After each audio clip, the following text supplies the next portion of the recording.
to get, don't realize how important family reunions is. That's right. They say it's a small world. It's true. It's a small world. You never know when you can. We might be kin. It's serious. You never know because it's sitting. If you look at it, we are kin. Oh yeah, that's right. Okay, that's Adam and Steve. There you go. Thank you. So we all are kin. Yeah.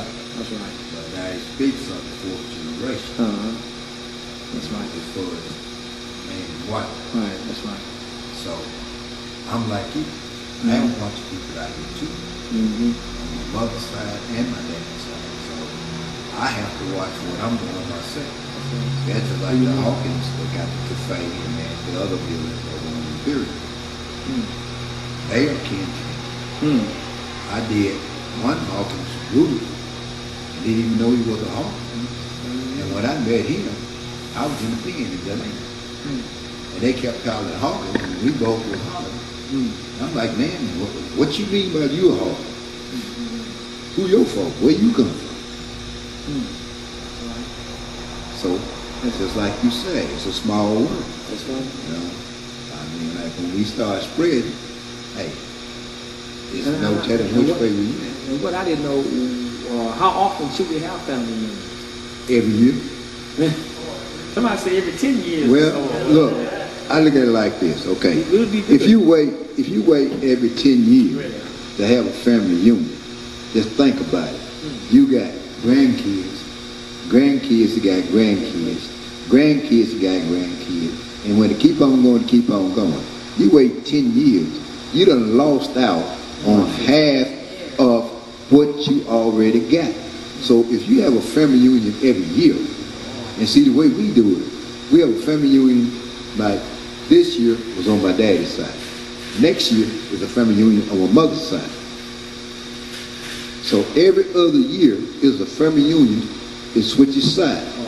So that way, maybe you met some folks this year that you didn't see last year. So a family reunion is good to have every year, but just not, I'm not saying just on one side. Switch it. You have a family reunion on this side this year, next year have it on mother's side, next year on dad's side. But you know one thing, as you were speaking about KKK and all that, you know, it was plenty of those down there. And I didn't get a chance to hear about it. I seen a lot of it. See? And like, there was one Halloween, this lady, she left from a grocery store. She had her groceries in her hand. And they caught her in between the grocery store and her house. And they killed her. And back then, they didn't like for a black man to go with a white woman. But they liked to go with black women. So we was doing it like they was doing it. So they caught this boy. And they cut his seeds out. Left him on the road. But they claimed they didn't know who did it. All the time they knew who did it. So what we started doing, we knew who was doing it. Even though they was KKK, we knew who they were. So we started plucking them off. One at a time. No, they didn't like it, but what could they do about it? They didn't know it was us. You know what I'm saying? What we did it at night. We did it in the dark. They said, what's happening in the dark comes to the light. So it's in the light now. It got worse because they did we done it. You know, it was about 12 of us. We rode about 2 cars deep. And if you did something to anybody in that town where we stayed, anywhere 12, 20 miles radius, we heard about it. We took care of it. And that's just the way it was, you know. In the South, there, white folks like for you to call them sir. You know, hey, like, I ain't with that. You don't call me sir, why should I call you sir? And it make me so mad because, see, my daddy, he was older, and a lot of other older people. I mean, even to the little young ones. They hollered, sir, yes sir. What the heck do you mean? And I'm not going to do it. My dad offered me a one-way ticket out of there before I was 13 years old. I left there when I was 13. Well, my grandparents taught me to say yes, sir, and yes, ma'am to the elderly blacks. Well, That's what to you the elderly on. black, Right, true, you know what I'm saying? true. Not to Now, that, shoot. not scratch your And head. not only that, the elderly black, if they was cooking and you came over, they didn't ask you did you want to eat. They told you that you was going to eat. And if you didn't eat, they got that butt. Speak real quick. With that, saying yes sir and yes ma'am and everything, you know, my parents didn't make that a requirement of me. But I have respect for the elderly. It doesn't. I have respect for my elders all the time, and it doesn't mean that I have to say yes sir and yes ma'am because of not growing up in the South and everything like that. I had a teacher, and like I said, I grew up in Germany, and I had a teacher. I'm not going to say his name, but he was gay. I love you. You know who you are. I love you. Because when I share this, and if you see this, you will know that when we were in the library doing a project, you told me that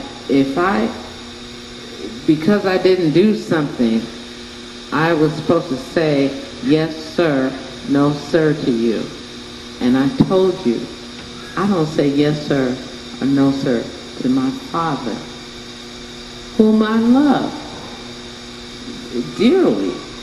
I love him. And so how in the heck are you going to have me say yes sir or no sir to you? He said, well, you know what? I'm going to have to tell your mother. Go ahead. Beat me to it.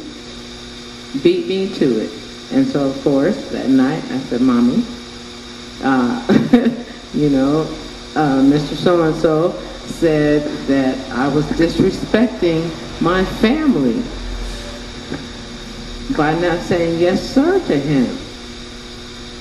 But I did not disrespect him. And she said, have I ever told you you have to say yes sir to your mom or to your dad? I said, no. And she said, well, have you been respectful to your parents? I said, I think so. She said, I think so too. So don't even worry about it. So when he came running to my mom to tell her about it, she was like, get over it. Because it's about your actions. It's about, you don't have to use that word, yes ma'am, no sir, but I appreciate that. Having been in the South, I appreciate that, you say yes sir and yes ma'am to the elders and to, older people. I appreciate that. But it really boils down to about your actions, and with that, just bringing that respect on, because I get tired, and I'm gonna let you talk back. I get tired of getting on the bus. I get tired of hearing young children cursing today when I'm on the bus. I'm talking about 10-year-olds, 10, 18, I get tired of it. And that's a whole nother discussion. And we can talk about that, but I'm gonna let Benny go ahead and talk. Really, the difference in between being in the South and being in the city is, to me,